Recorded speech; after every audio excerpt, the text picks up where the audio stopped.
Welcome all. इस video में Nifty का एनालिसिस देख लेते हैं, साथ में सेंसेक्स को भी कवर करेंगे क्योंकि वीकली एक्सपायरी सेंसेक्स की कल क्या डायरेक्शन रहने वाली है। मार्केट की लेवल्स भी देखेंगे कि कहाँ पे एग्जैक्टली हम ट्रेड्स प्लान कर सकते हैं, क्योंकि मार्केट में एक पैनिक सेलिंग देखने को मिली और ये सेलिंग ऐसी थी कि मार्केट जितना भी यहाँ से टॉप से गिरा है आज के दिन, ये बिल्कुल कोई पुल बैक नहीं लिया मार्केट ने। आप देखो वन साइडेड सेलिंग देखने को मिली, इसलिए मैं पैनिक सेलिंग इसे बोल रहा हूँ।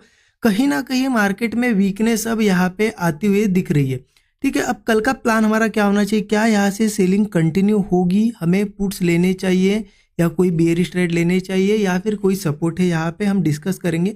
बट उससे पहले देखते हैं इस दिन हमने क्या किया, क्योंकि हमारा क्लियर एनालिसिस था। मैंने आपको कल के दिन बताया था, देखिए यहाँ पे क्लोजिंग थी और कहीं ना कहीं ऐसा एक ब्रेकआउट करके मार्केट ऊपर के लेवल पे क्लोज हुआ था, राइट। अब देखिए मेरे पास कुछ पुट्स थे, मैंने आपको बताया भी था कि मार्केट अगर ये हाई ब्रेक करेगा तो एक कंटिन्यूएशन आएगा, ऊपर के साइड जाएगा, मैं पुट्स भी निकाल दूंगा। तो मॉर्निंग में ही यहाँ पे 9 मतलब ओपन होती से 1 मिनट में ही मैंने पुट निकाल दिए। मैंने अपडेट दे दिया था स्टूडेंट ग्रुप में, मैं आपको दिखा दूंगा। और उसके बाद यहाँ पे क्लियर था कि मार्केट ने अब ये पहला ब्रेकआउट, ये सेकंड ब्रेकआउट, अब मार्केट ऊपर जाएगा। बट एक चीज समझे, यहाँ पे हो सकता है मैं यहाँ पे ही कॉल लेता, राइट। मैं कॉल ले सकता था और यहाँ से अच्छा प्रॉफिट बना सकता था, बट मैंने फर्स्ट कैंडल पे कॉल नहीं लिया। हमने अच्छा ट्रेड प्लान किया है, प्रॉफिट भी अच्छा बना है, बताता हूँ कहाँ पे लिया बेटी। लेकिन यहाँ पे फर्स्ट कैंडल पे ट्रेड प्लान नहीं किया, इसलिए नहीं क्योंकि हमारा रूल है कभी भी हम फर्स्ट कैंडल में ट्रेड नहीं लेते हैं, क्योंकि वोलेटिलिटी बहुत ज़्यादा रहती है। और आप देखिए फर्स्ट कैंडल के बाद यहाँ के एंट्री भी करते तो स्टॉप लॉस कहाँ होता, इतना नीचे, राइट। तो इतने बड़े स्टॉप लॉस हम नहीं देते, इसलिए पुल बैक का वेट किया गया। मतलब इस ब्रेकआउट के बाद एक पुल बैक का वेट किया तो ये आ गया पुल बैक, और उसके बाद जैसे यहाँ पे कंटिन्यूएशन मुझे दिखा, यहाँ पे ट्रेड लिया और ये मोमेंटम मैंने कैच किया। लगभग टॉप के आसपास ही एग्जिट हुआ है और वहीं से आप देखो मार्केट यहाँ पे डबल टॉप पैटर्न बना के गिरा है, राइट। तो ये पहला ट्रेड था, ठीक है। मैंने स्टूडेंट एक चीज समझे यहाँ पे, उसके बाद मार्केट यहाँ से गिरा और वन साइडेड गिरा। अब यहाँ कंफर्मेशन कब मिला सेलिंग का? जब ये डबल टॉप पैटर्न ब्रेक हुआ, राइट। तो यहाँ पे हो सकता है पुट्स लिए होंगे बहुत से लोगों ने, बट मैंने पर्सनली इस मूव में पुट नहीं लिए या फिर डाउन साइड के ट्रेड नहीं लिए, क्योंकि देखिए यहाँ पे मैं वेट कर रहा था जैसे ये कंफर्मेशन मिला कि मार्केट थोड़ा रुके, कहीं पे एक पुल बैक ले और फिर यहाँ पे गिरे। क्योंकि जब ये यहाँ से गिरता तो एक पुल बैक जो आता है वहाँ पे हमें स्टॉप लॉस लगाने के लिए जगह मिलती है, या फिर थोड़ा कंसोलिडेट भी करता और फिर गिरता, स्टॉप लॉस लगाने के लिए जगह मिलती। क्योंकि यहाँ कंफर्मेशन भले ही मिला बट हमारा स्टॉप लॉस कहाँ रह जाता, इतने ऊपर। अब हम इतना 100-120 पॉइंट का स्टॉप लॉस हम इंट्राडे में बिल्कुल नहीं लेते, इंट्राडे में लेना भी नहीं चाहिए इतना बड़ा स्टॉप लॉस, राइट।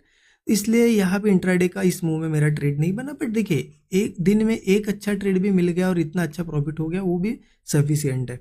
अब इंपॉर्टेंट है कि कल क्या हो सकता है। देखिए उसके लिए अगर मैं आपको पहले 15 मिनट चार्ट पे ले जाता हूँ, 15 मिनट चार्ट पे आपको क्लियर समझ में आएगा और उसके बाद सेंसेस का चार्ट देखेंगे। तो आप 15 मिनट चार्ट पे एक चीज़ समझिए हुआ क्या एग्जैक्टली मार्केट में मुझे यहाँ पे क्या दिखाई दे रहा है अभी के लिए कि बहुत से लोग ट्रैप हुए। कौन ट्रैप हुए? जो बुलिश ट्रेड बनाए थे वो लोग ट्रैप होते हुए मुझे दिखे। देखिए अब अगर मार्केट देखा जाए इन लेवल्स के पास जब आया था तो यहाँ पे हमारी एक सपोर्ट लेवल थी 23,100, उसके नीचे ऑलरेडी मार्केट ओपन हो चुका था। तो मैंने आपको क्या बताया था कि 23,100 ब्रेक हुआ है, मार्केट नीचे जाना चाहिए, लेकिन मार्केट ने क्या किया, इन लेवल्स के आसपास से थोड़ा बाउंस दिखाया। तो यहाँ पे हुआ क्या है, देखिए कुछ लोग यहाँ पे ब्रेकआउट, रेजिस्टेंस था, यहाँ ब्रेकआउट हुआ, यहाँ ब्रेकआउट पे कॉल्स लिए हैं, कुछ लोग इस ब्रेकआउट पे कॉल लिए, कुछ लोग यहाँ ब्रेकआउट दिखा यहाँ कॉल लिए। तो सब कॉल वालों को ट्रैप किया गया है, इस वजह से मार्केट ने वन साइडेड सेलिंग दिखाई है। पूरे लोग निकल गए होंगे और जो भी होल्ड है मुझे लगता है उनको भी मार्केट निकालेगा। तो मार्केट क्या करता है अक्सर, यहाँ पे देखिए ये एक लॉजिकल यहाँ पे प्राइस एक्शन बेस्ड यहाँ पे मैं चीज़ बता रहा हूँ आपको कि अक्सर क्या होता है, मार्केट को कभी बहुत नीचे जाना है या फिर कोई सपोर्ट्स ब्रेक करने हैं और मार्केट में सेलर्स नहीं आ पाते हैं, तो यहाँ पे क्या होता है कि पहले बायर्स को ट्रैप किया जाता है। क्या होगा देखिए आप समझिए, मुझे कुछ क्वांटिटी अगर सेल करनी है और मार्केट को नीचे लाना है, मतलब मैं एक आपको एग्जांपल दे रहा हूँ, तो मुझे सेल करना है तो मुझे कोई बायर चाहिए। मैं अगर 10 लॉट सेल कर रहा हूँ तो कोई 10 लॉट बाय करने वाला भी होना चाहिए। तो बाइंग ऐसे ब्रेकआउट दिखा के बायर्स को बुलाया जाता है और तब सेलिंग की जाती है। तो ये ऐसा सिनेरियो अभी के लिए लग रहा है, ठीक है। लेकिन कब तक, अगर मार्केट देखे ये जो जहाँ से ये ब्रेकडाउन आया उसके नीचे है तब तक, इस लेवल के नीचे है तब तक मार्केट यहाँ से गिर सकता है। ये लेवल आप मार्क करके रख लो 23,330, ठीक है। इसके नीचे रहना चाहिए। अब देखिए इतनी अच्छी सेलिंग हुई है, हो सकता है सीधा गैप डाउन ही हो, पॉसिबिलिटी है, इतना वीक हो गया है मार्केट। और वीक न्यूज़ भी है थोड़ी बहुत यहाँ पे वॉर की, है ना, फिर से वॉर जो है अच्छे से स्टार्ट हुआ है, तो हो सकता है वीकनेस है तो सीधा गैप डाउन हो। लेकिन अब मार्केट वन साइडेड गिरा है तो ये भी पॉसिबिलिटी है फ्लैट या छोटा मोटा पुल बैक पे ही ओपन हो, राइट। तो हम क्या कर सकते हैं, हम यहाँ पे वीक है मार्केट इसलिए हमारा प्लान तो सेलिंग का ही रहेगा। मैं क्या करूँगा, अगर मार्केट फ्लैट या छोटा सा ऊपर भी ओपन हुआ या गैप डाउन भी हुआ, एक ही चीज़ का वेट करूँगा, थोड़ा सा मार्केट होल्ड करे या फिर थोड़ा सा ऐसा पुल बैक ले और फिर गिरे। क्योंकि एक चीज़ समझे, मार्केट में क्या होता है कि वन साइडेड इतना अच्छा गिरा है 200-250 पॉइंट, अब ओपनिंग के बाद मार्केट रेड कैंडल दिखाएगा लेकिन ऐसा कंटिन्यूएशन में कभी नहीं गिरता है। ओपन होगा, मान लो फ्लैट ओपन हो, गैप अप हो या गैप डाउन भी हो, ओपनिंग के बाद क्या करेगा वो, रिट्रेसमेंट लेगा। रिट्रेसमेंट लेने तो उसके बाद जैसे फिर से सेलिंग दिखाने लगे, वीकनेस आने लगे और ब्रेकडाउन बनने लगे तब पुट लो, या फिर होल्ड करने दो अच्छा खासा उसे और फिर ब्रेकडाउन बनने दो तब पुट लो। वो हाई जो बनेगा वो स्टॉप लॉस भी हमारा एक बन जाएगा छोटा सा, राइट। तो मैं इस तरीके से एक वीकनेस वाला सेटअप ढूंढूंगा। यहाँ पे जैसे ही कोई पुल बैक आता है, फिर वीकनेस दिखते हैं, मुझे ब्रेकडाउन दिखता है, मैं पुट साइड का ट्रेड प्लान करूंगा। नीचे के टारगेट क्या है देखिए, ये जो लेवल है 23,100, ये ऑलरेडी ब्रेक हो चुका है, तो इसको हम कंसिडर नहीं भी करें तो चलेगा, या फिर आप मार्क करके रख सकते हो, ये एक सपोर्ट लेवल है। उसके बाद एक साइकोलॉजिकल नंबर आप ले लो 23,000, क्योंकि ये अगर ब्रेक होगा तो मार्केट 22,750, 22,450 ये सभी लेवल्स हमें आगे देखने को मिलेंगे, ठीक है। लेकिन किसी केस में मान लो मार्केट कल गैप अप हुआ या फिर 23,330 के ऊपर अगर चला गया और सस्टेन करता है तो मार्केट फिर ये हाई निकाल देगा, तो हम बुलिश जा सकते हैं इंट्राडे में।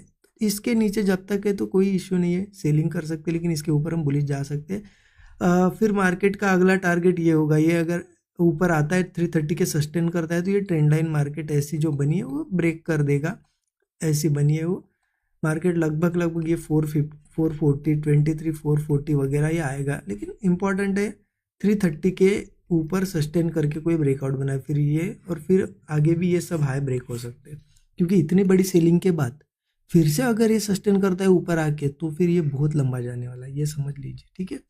इसलिए अभी के सिनेरियो के हिसाब से तो सेलिंग करेंगे, लेकिन बाइंग का भी हमें लेवल पता होना चाहिए। अब देखते हैं सेंसेक्स का एनालिसिस। तो सेंसेक्स को अगर देखेंगे तो सेंसेक्स में बिल्कुल सेम निफ्टी जैसा ही चार्ट बनता है, कुछ अलग नहीं है। सेंसेक्स में भी मेरा प्लान वही है, फ्लैट हो, छोटा मोटा गैप अप गैप डाउन हो। मैं रिट्रेसमेंट के बाद जैसे ही ब्रेकडाउन्स बनेंगे मैं पुट साइड का ही ट्रेड प्लान करूंगा।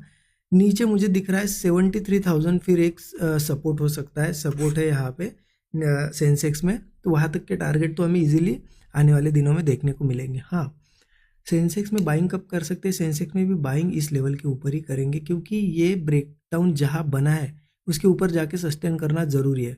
तो 74,330 के ऊपर सेंसेक्स में बाइंग हो सकती है। फिर ये हाइज वगैरह सेंसेक्स 74,600, 800 ये सभी लेवल्स हमें आगे देखने को मिलेंगे। तो कल जो भी सेटअप बनेगा